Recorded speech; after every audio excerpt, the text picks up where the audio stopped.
And here we go. Hey, what's going on, everybody? Welcome to the channel. My name is Samrak. I'm Geneva. I'm Sarah. We are finally here at the responses to Katt Williams' Club Shay Shay interview. Yes, been waiting on this. So the still image that we see right now is still of him on the Club Shay Shay podcast, but I'm thinking it might be whoever put this together, you show what he's saying and then you show the responses of the people that he talked about. So that's what I'm hoping for. Are we ready? Let's go. I can't wait. Oh, wow. Let's see. Let's see who's in the mix. This is, I'm going to say, this is something that doesn't have any effect on our lives, but we must know, right? It's one of the things. Yeah, so if you do like our reaction, please like, comment, subscribe. Also, hit the notification bell. All right, let's do it. All right, everybody respond to Katt Williams. I'm sure there's more, but, you know, we'll see. And here we go. 15 years in Hollywood, no one in Hollywood has a memory of going to a sold-out Kevin Hart show, there being a line for him ever getting a standing ovation at any comedy club. What's up, y'all? What's up? It's I'm gonna address this Katt Williams thing one time, man. I saw people on there really commenting about that.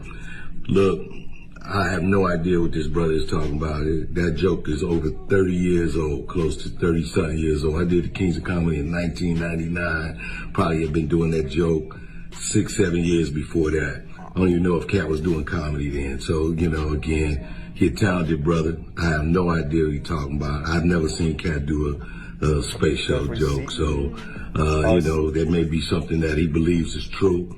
I've written a lot of jokes. I've had a lot of comedians steal my jokes as well. So I understand if you feel, you know, slighted by that, but that's my joke. That's my joke, dog. Driving a space shuttle to the moon. Cigarette, cutie pie rocking in the background, parallel parking the space shuttle. It's my joke, though. So. 2 years later, he's doing that as his last joke on the Kings of Comedy. And he's doing it verbatim. He's just changed my car into a spaceship. So they said 1999?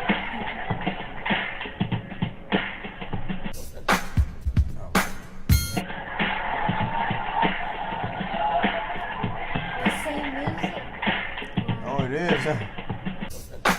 Tracing where Katt Williams comes from, you keep pointing at Hollywood. Hollywood this, the white man, this, and this. When do you take responsibility for your actions? You had the shot. Katt was in that position at one point. You were the guy. Yeah. You were set up to be the star. You didn't show up to work. You fucked off promo shoots. You fucked off your promo fucking trips that they had set up for you. You became a risk to the studios, which is why the studios stopped fucking with you. Why was he a risk? He chose drugs. Oh, okay. Take responsibility for what you chose and say, you know what, I gotta fix me, and I'm gonna come back and I'm gonna stand up for comedy. So when you say Tiffany Haddish doesn't deserve or isn't really a comedian, and these other women have worked hard, which they have. Shouts out to Melanie Camacho, shouts out to Lunel, shouts out to Leslie Jones, who are all underneath the umbrella of Katt Williams. Katt Williams, have you ever used your platform to fucking bring the people that were under you up? You haven't. So because you haven't, don't shit on those that now are.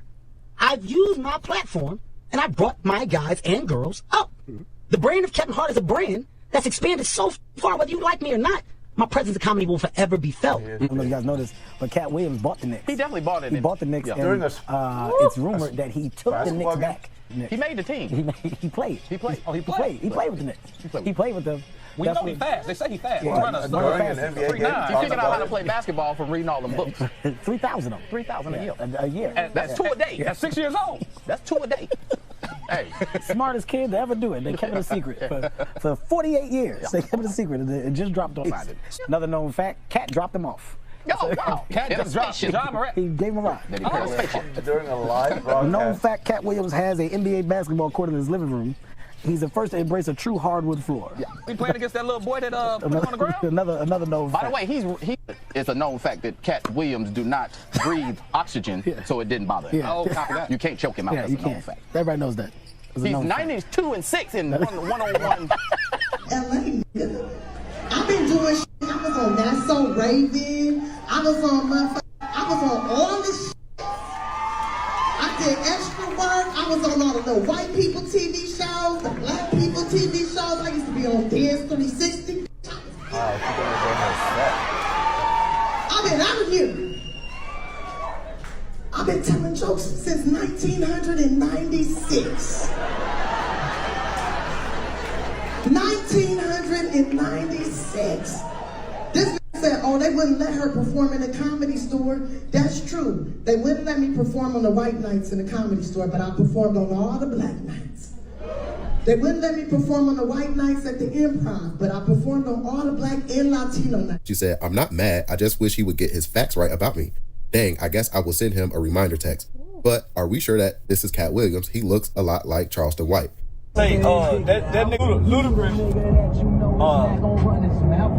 that responded to Katt Williams with a rap song. Whatever's heavy on my heart is always on my mind. Like Snoop's cannabis shredder, I'm always on my grind. They throwing shade cause niggas could never take my shine. I bring my watch collection on my jet, let me take my time. Like fine wine, I'm aging like Benjamin. Top 5, I'm worth mentioning. Bring me rappers, I'm lynching them. See the pendulum swing, Jesus with diamond thorns. Ludacris, swaddled in Gucci linens when I was born. Never been Illuminati, only Illuminati. And I only left with bitches when coming from any party. Now I'm married with kids, the evolution of life. Never been a clout chaser, never say shit for likes. R.I.P. John Singleton. You never have to flex when you earn every one of your Fast and Furious checks. Afro with the sideburns, yeah, that's my signature. Addiction's on the rise, comedians check your temperature.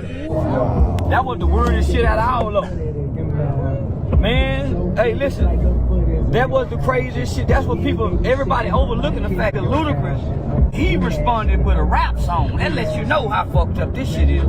If you say I've been at a gay party getting fine, ain't finna make you no song. I'm finna call you a motherfucking lie. I'm gonna call you on your phone. You lying. You ain't seen me no mother.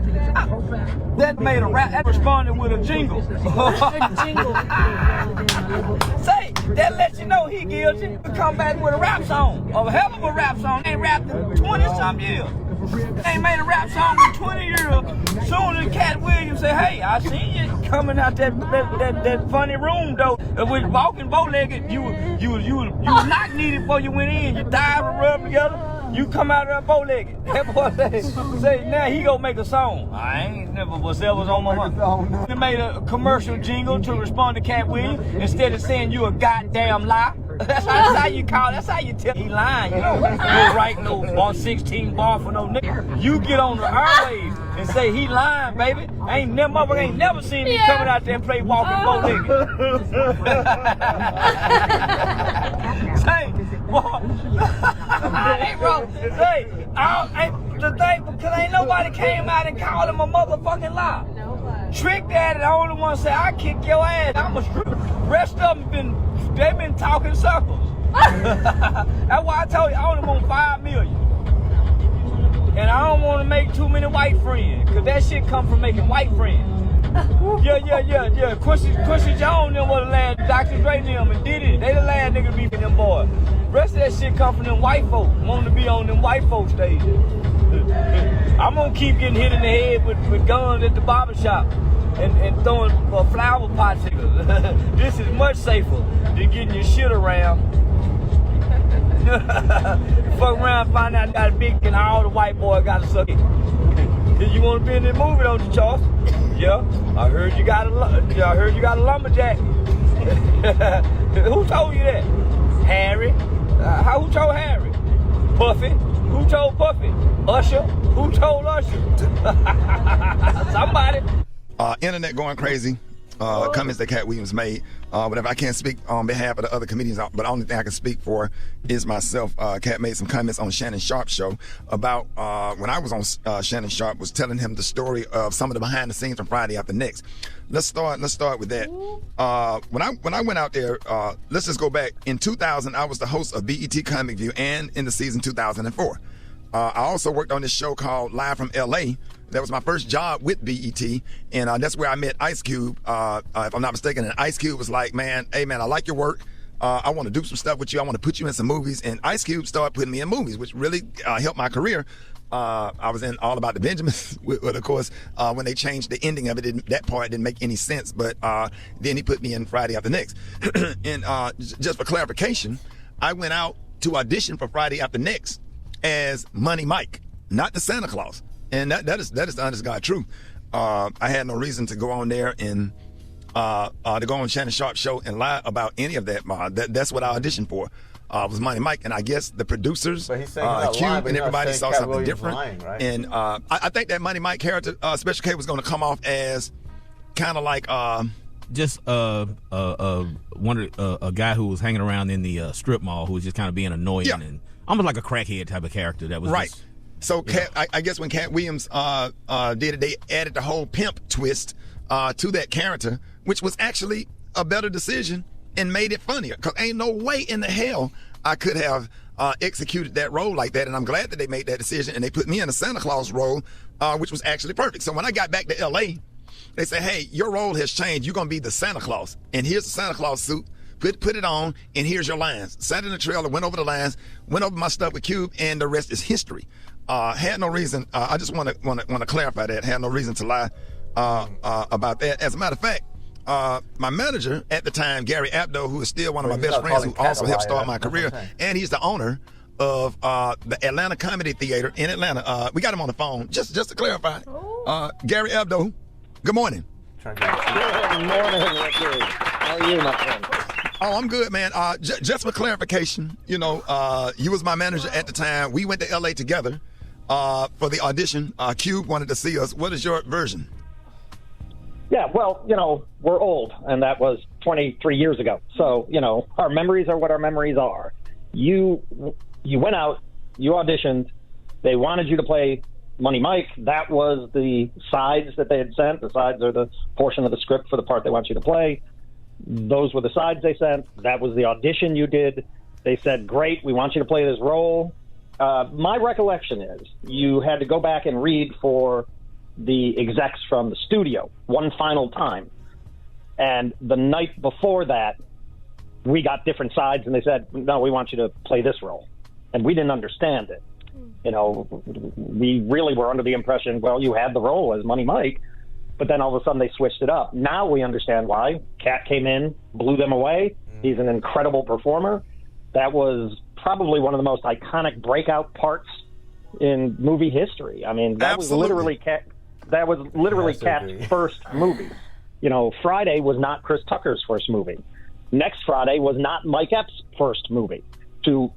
For that to have been Katt Williams' first movie, and he exploded. I mean, that literally made him an iconic touring comedian, one of the biggest to do it in this generation.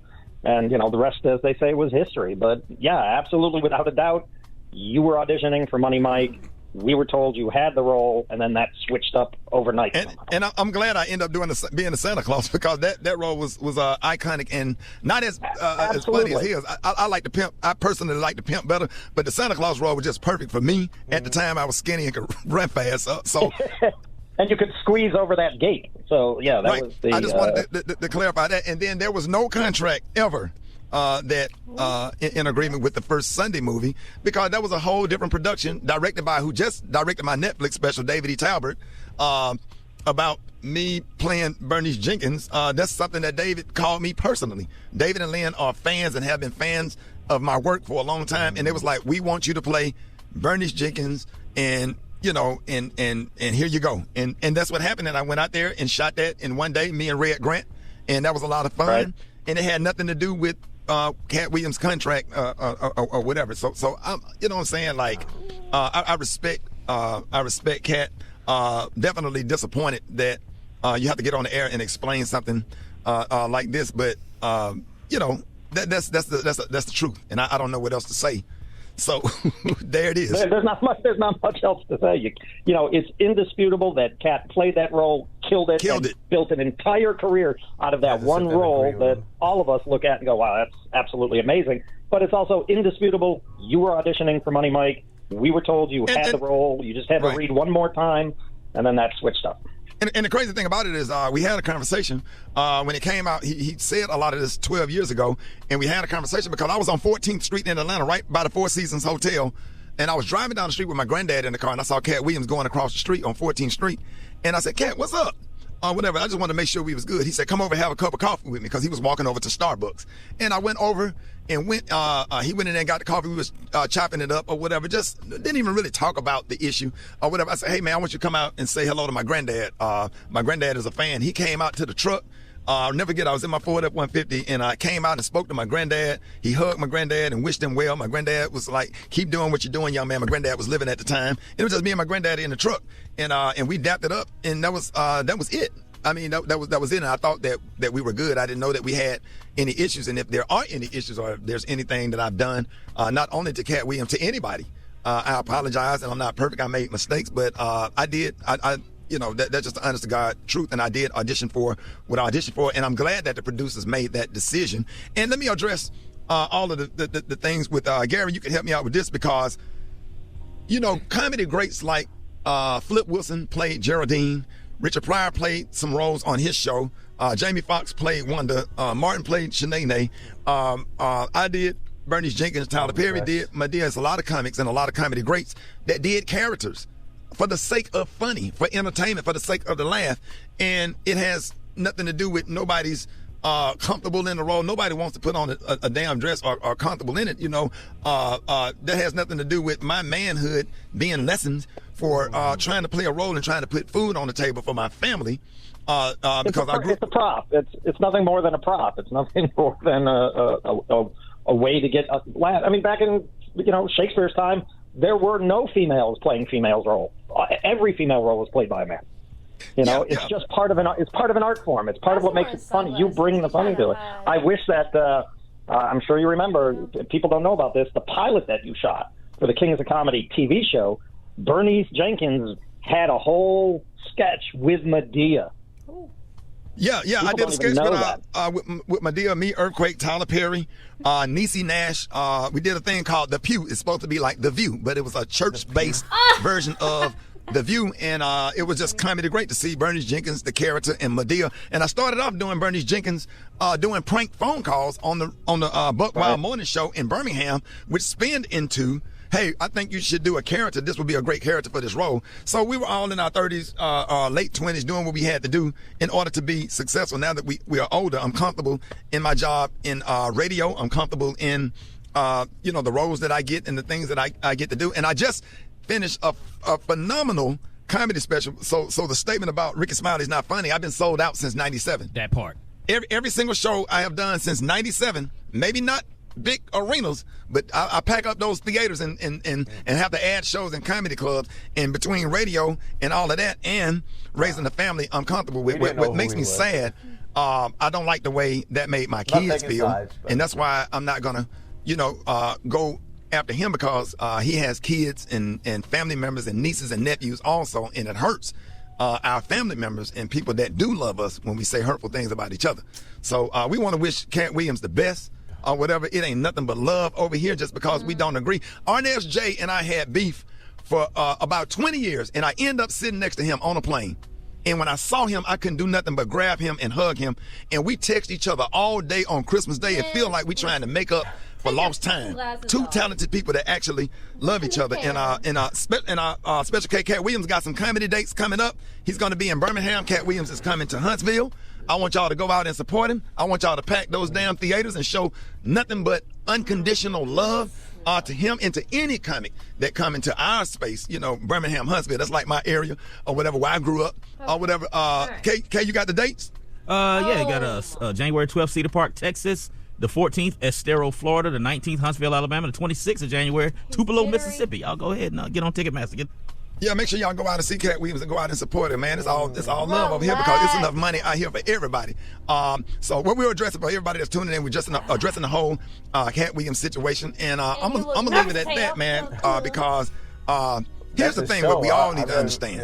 Here's what we all need to understand. You know where you've been, but you don't know where you're going, and you don't know who you're gonna need. And I promise to God, if there's anything that he or anybody in his family, on his staff ever need, we'll be there. Because I stick up for comics, and we all are not perfect, and we all don't get along all the time, or whatever. We all have issues, but at the same time, we are all in the same game. I don't agree with all the cues all the time. I go to the conclave and go through different stuff with the bros or whatever, but at the end of the day, Omega Psi Phi, this friendship is essential to the soul. Look, okay, first I went on Facebook. I typed my name in, they were like, you cannot use celebrity names. I was like, word? So then I see a fake Dave Chappelle on Facebook. I go on Twitter, and the same thing. It's like, oh, it's a fake Dave Chappelle. My name, my picture was not me. No. So I stopped following the guy. And it turned out, Jimmy, the guy was like hilarious. Girls were tweeting him all these sexy messages. I'm like, dang, who is this guy?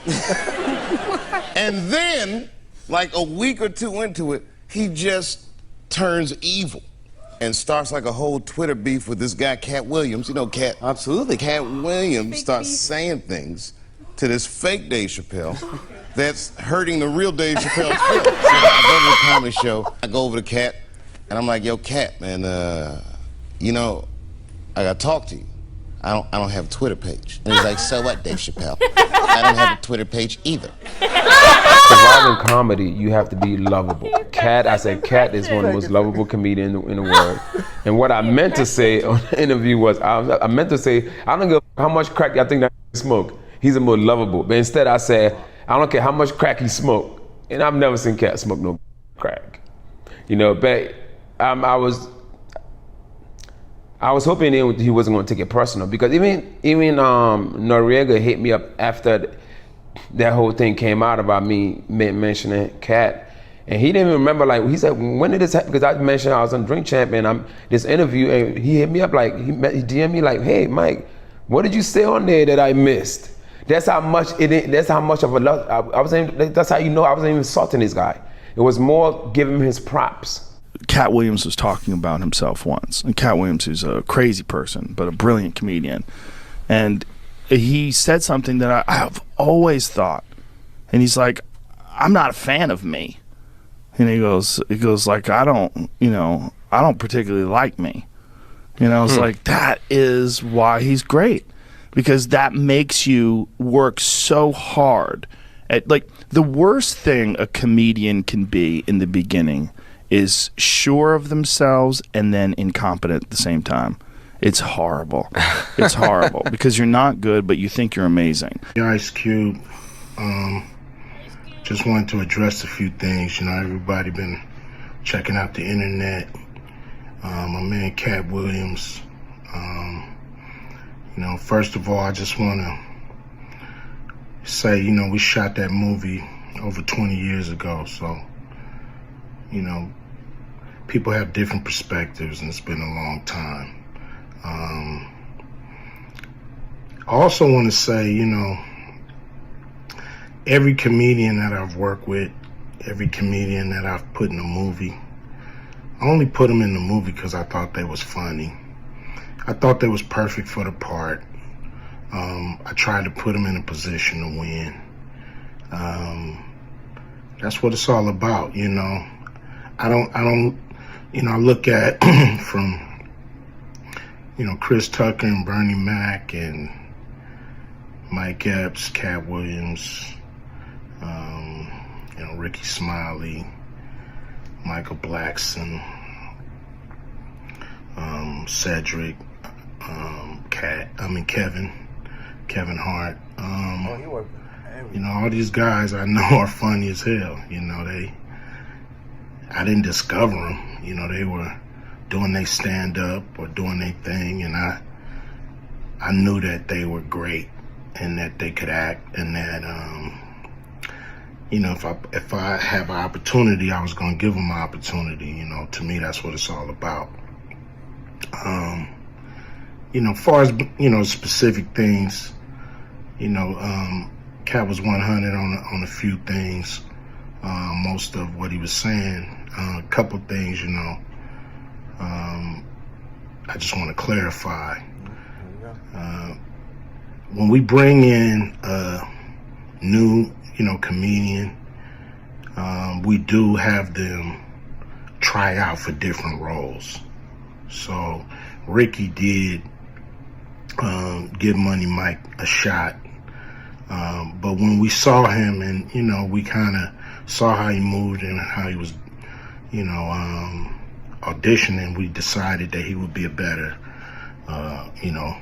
Santa Claus, which was, to me, the perfect casting. When we saw Mike, damn, I call him Money Mike. When we saw Katt, when I saw him, I just knew that he was perfect for Money Mike. And, Katt, said he wrote his role, which, the role was written, but he enhanced it. This is why Katt was so dope in the movie.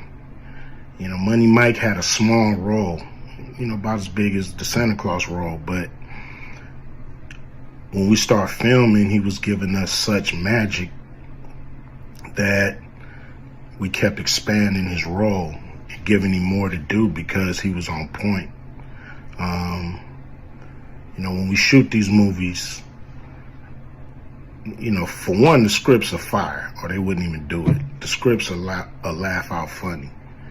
But we shoot the script, but once we get what we need from the script, we let the comedians ad-lib, riff, you know, play with the words, do their thing. You know, we give them a take where they can, or 2, 3 takes where they can go off and do what they feel. You know, sometimes it makes the movie, sometimes it don't. You know, when somebody gives you jewels, you want to try to make sure that makes the movie.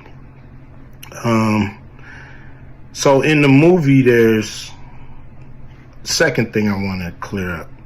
It was never, I would never shoot a rape scene in a movie, especially like Friday, where you actually see this happening on camera. That ain't my style. If you check out any of my movies, they not raunchy. You know, we did a movie called Players Club where the subject matter was a little raunchy, but for the most part, even that, we left it to your imagination. So the only reason that kind of stuff was in the movie is because you have 3 villains in Friday After Next. You have Santa Claus stealing presents. You have Damon, just got out of prison, sweating. Craig and Day Day for the rent money. And then you have Money Mike, you know, a pimp that treats his woman, you know, like a property. So Craig is always fighting the villains in the movie, you know, from the Joker Brothers to Debo. And so we already had Craig fighting Santa Claus, and the only real way to get rid of the other 2 villains was to have them go against each other. And the plier joke was always in the script, you know, was never, we would never ever show that, you know, that's not my style if you look at any of my movies. So, you know, that was never a discussion, you know. We, you know, at that point in everybody's career, you know, we would listen to a certain extent, but we wasn't gonna change the movie for any actor, you know. We do what we feel, and if it was a rape scene, it would have been in the movie. There was no reason not to shoot it. But that's not my style. I don't even like that kind of shit in movies, on camera. And so, you know, that was, to me, a little discrepancy there.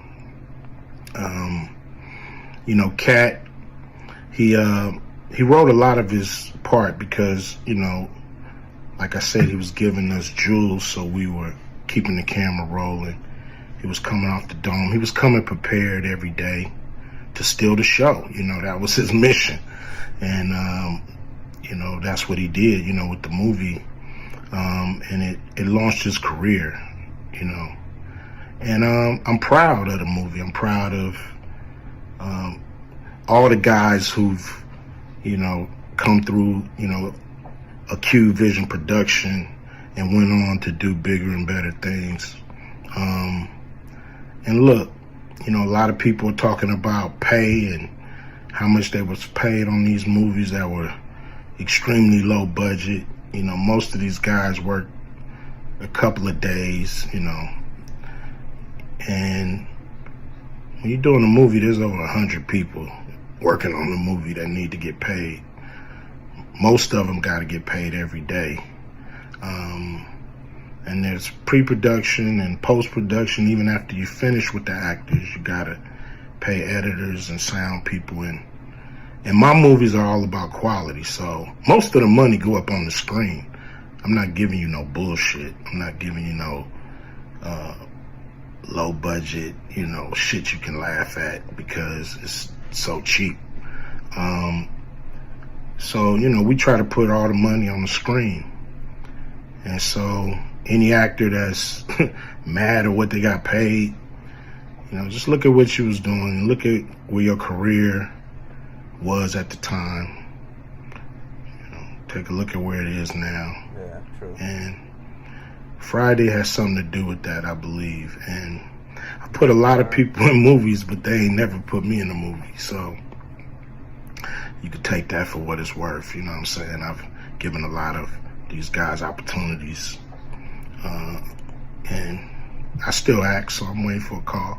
I ain't got to produce everything or write everything. I got love for all the comedians that I've worked with. Got, you know, much love for Katt. You know, he spoke up for me a lot. And I just wanted to be clear and clarify some things. And shit, man. I hope y'all have a good 2024. Yeah. Katt Williams went on Shannon Sharp's podcast, Club Shay Shay, and nobody was safe, brother. Nobody. Here's my thing. Katt talked about Cedric the Entertainer. He talked about D.L. Hughley, and good and bad. I'm not just saying this isn't all bad. He talked about Mark Curry, Steve Harvey, Ricky Smiley. My name came up. Tiffany Haddish, Wanda Smith. Let me think. Am I forgetting? Let me see. He started off. The thing is, he comes in, guns a-blazing. It's not even like a feeling out portion of the show. Katt just came in and immediately went in on Ricky. It all started with Friday. And as I'm watching it, and here's the thing about Katt.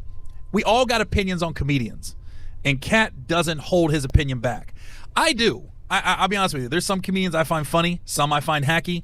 I just don't feel the need to air it to the masses. I'll keep that to myself because I like to be Switzerland in all this. I like to be Kevin Hart got it with. I remember when Chris Brown and Drake had the beef, right? Ooh. Later on, they came together, they did a song, did a music video together, and I remember Kevin was cool with both. Kevin was cool with Chris, and he was cool with Drake, like really cool with both. And I was thinking, how's Kevin gonna navigate this? Because some people, man, when you got beef, they're like either you're with me or against me. And I'm more Switzerland. I tend to try to get along with everybody. You never know when work's going to come your way. Somebody might have a project. They're thinking of you. So I kind of keep, if I have anything negative, just out and out negative for no reason, unsolicited, I tend to keep it to myself. Now, if you talk shit about me or the Monique situation years ago when she compared Will Packer to Harvey Weinstein, I spoke up on that because Will's my friend. He's put me in 3 movies, produced one of my comedy specials, and I was just like, I don't know your beef with Tyler. I don't know your beef with Oprah. That has nothing to do with me. But you spoke on my friend. You compared him to, a sexual predator, and I didn't like it. So I just spoke up. And that was kind of out of character of me. But I'm not going to say I'm never going to speak up. I'm going to stand up for myself if you're talking shit about me. But as far as like just unsolicited going in on people, that's just not me. Katt's different. You ask Katt a question, he's going to give you his answer unfiltered, unsolicited. You could get mad about it, or you'd be like, that's really how he feels. But regardless whether you agree or you disagree with what Katt is saying on Shannon Sharp's podcast, you're watching. It's getting everybody's attention because people are commenting on it. He went in on Faison, who's my boy. I love Faison. But then Faison started making posts on Instagram. Then I'm laughing at. So at the same time, I'm looking at Katt going, oh. I'm looking at Faison going, oh. Now, if I see Katt, I'm still going to be cool with Katt. Katt's always been cool with me. He's done some cool things for me in my life. Faison. Still gonna be cool with Faison. That's my boy. And even then, I could talk to Katt about Faison and not have to go in on Faison. I could talk to Faison about Katt and not feel like I have to piggyback it and go in on Katt. I just sit and listen and laugh at it all. Because if you're a comedian and you're a true stand-up comedian, we're offense proof. We cannot be offended by anything. We can catch strays, we can catch arrows like everybody else. And we always say, like, just be honest. Don't say something behind my back. Whether you like Katt or not, he's not going to talk behind your back. However he feels about you, that's how he feels about you. Now, he did say one thing. He talked about Ricky Smiley, and he talked about when Ricky Smiley went on Club Shay Shay, Shannon Sharp's podcast, which is a great podcast, especially for, I know I'm a white guy, but for my demographics, and I'll get into that in a minute, what Katt said about me, but for my demographics, Club Shay Shay, I'd rather go on Club Shay Shay than Joe Rogan. Even though, okay, I got to get into, I got to unpack this podcast because Katt made a comment where he said, why you think Gary Owen who's a white guy, has been doing stand-up for 25 years, hasn't crossed over. And when he said it, I was like, wait a minute, was that a good thing or bad thing? And I literally had to go to Twitter and start asking people, was I catching strays or what was that? And they was like, no, they were saying you haven't sold your soul. That's why you haven't crossed over. You've been consistently you, and that's why you haven't, quote unquote, crossed over. So I was like, oh, okay, that made sense. Now, I'm not gonna get into it, but I've been, I was in an awkward situation one time where I can't say for 100% this person was trying to make me do something, casting couch type deal, but it felt like it. And I was like, is this that point where I've always heard, would you suck a dick for $1 million? And I was thinking to myself, and I was in this office in this room going, well, this is I'm about to answer this question. And the answer was no, I wouldn't. So now I listen, I can't say for 100% that's where it was going, but it felt like it. It felt like it. You got to be in the room to feel it. And I was like, oh, this dude is really coming on to me. Like, this is happening in real life. And the dude did it, and it always remain nameless. I think he was feeling me out. Like, is this dude? And this was years ago. I was young in the game, but I was just like, wait a minute, is this happening right now? I was like, oh my god. And then I was like, I made it very clear I like women. I'm not going that route. Blah, blah, blah. So I'm not gonna get into it. But I was wondering. I was like, ooh, is this happening to me right now in real life? So I think Katt was saying I haven't sold my soul. What's your take on Katt Williams' way? Everybody up on this distraction. Let me tell you something. It's a distraction. Katt Williams is a very talented brother, and he's very vocal, And my take on it is everybody talk about, I'm cool with, how I be cool with people? I don't be around them a lot. Me and Steve Harvey let me do the Hoodie Awards several times. I got to do his radio show. He didn't help me out a lot of times, man. I ain't kissing his ass, but he ain't put me in his movie, which that's what I wanted to do. I was hoping, he said, you and Isaiah are the perfect duo. Somebody said that, was that you pal _ 85? You Paul, you pal? You know him? Okay. Well, thank you, Paul. You pal 85. I appreciate the love. Yeah, but my thing on the Katt Williams thing, I think Katt, he just gonna talk. He one of them cats, man. He ain't afraid of nobody. He say what's on his mind, and he probably has some confrontation with our family, because you got to remember, the more the money go up in your life, the more the what you call spite comes out of other people. And if y'all all on the same score, see the one thing about black entertainers, we think it's only one bag. And we don't even understand, man. I couldn't even get in with the Fridays and all that stuff. I don't know why, because they wouldn't call me, but I got in with the Adam Sandlers. I got in with Breaking Bad, Better Call Saul. When Netflix wouldn't let me do a special with them, they put my special on that I filmed somewhere else.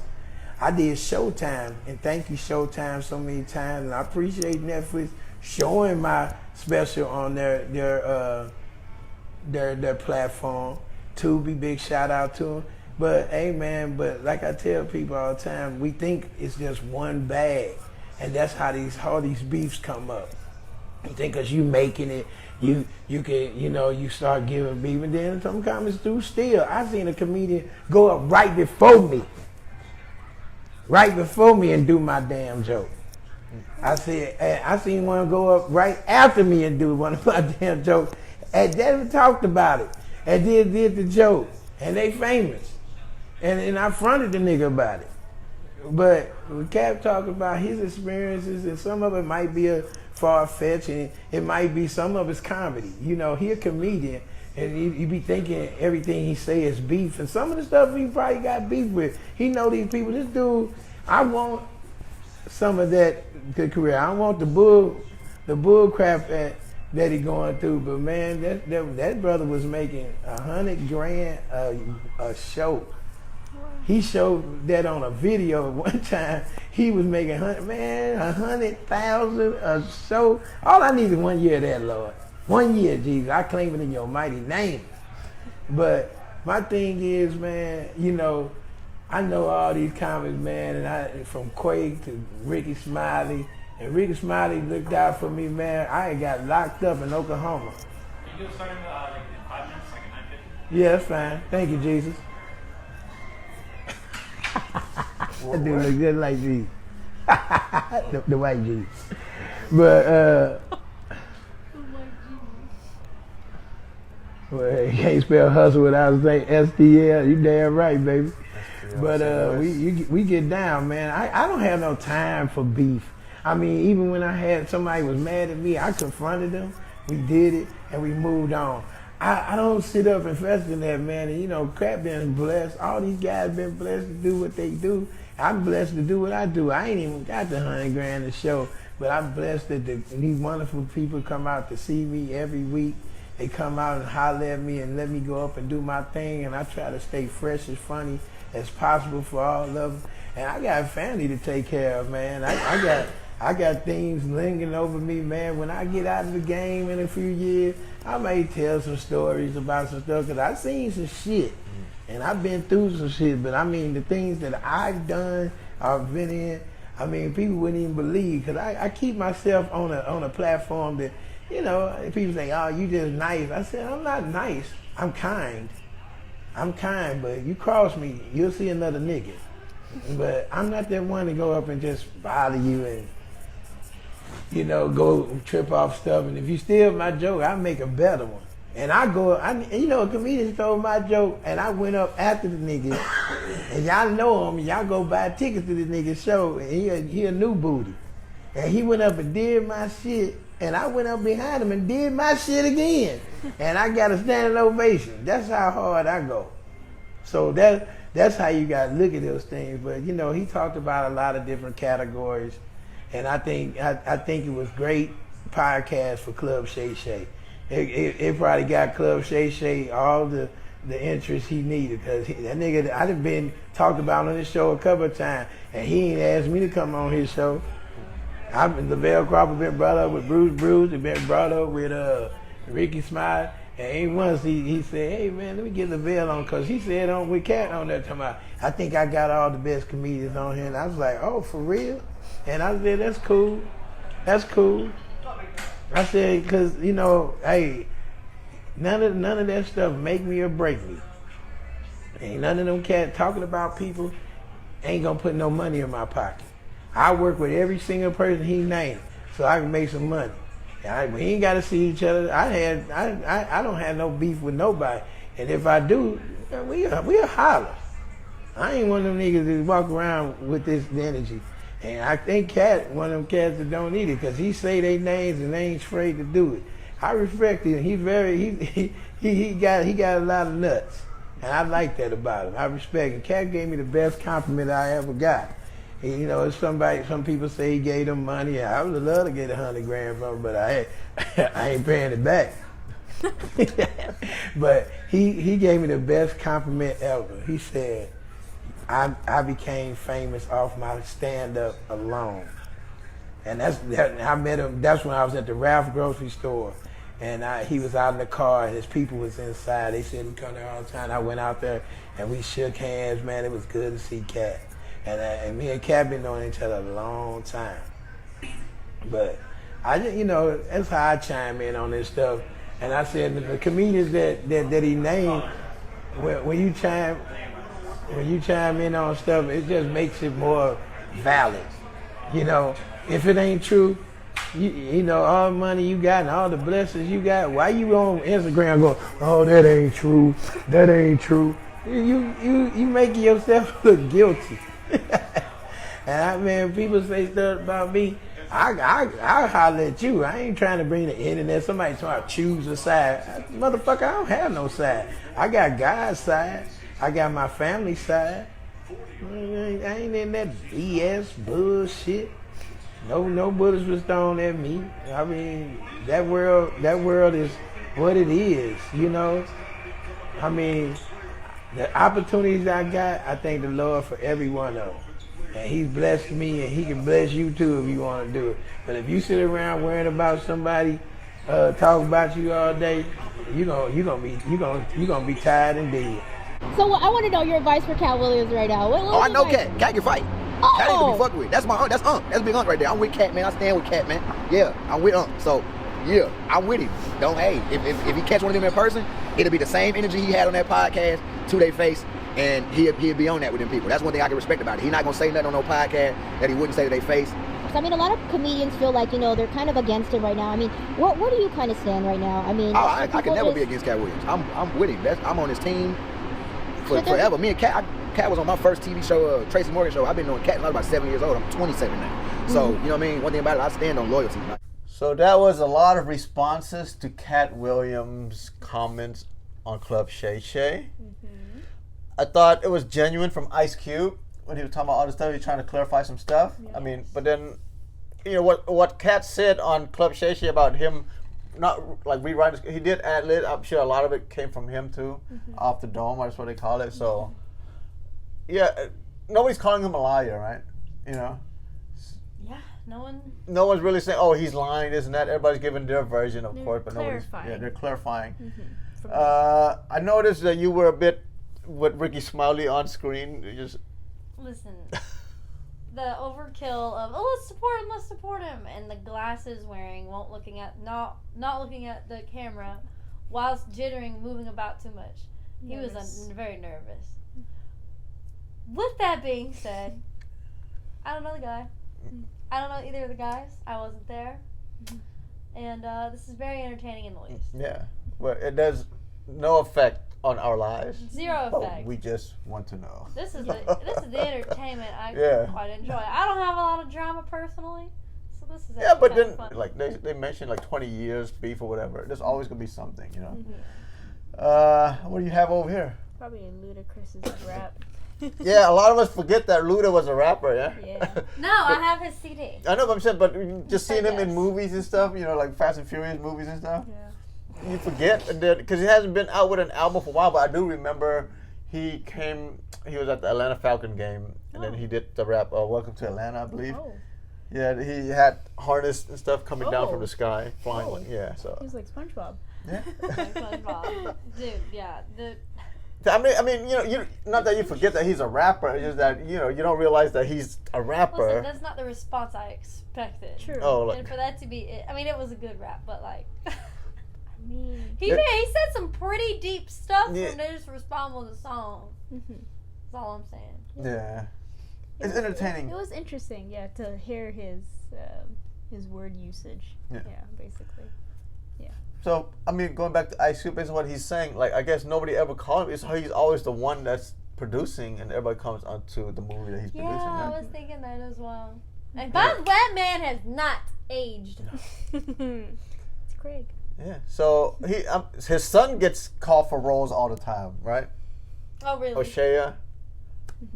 But they have the same name, so Ice Cube's real name is O'Shea Jackson as well, right? O'Shea? That's a great name. O'Shea?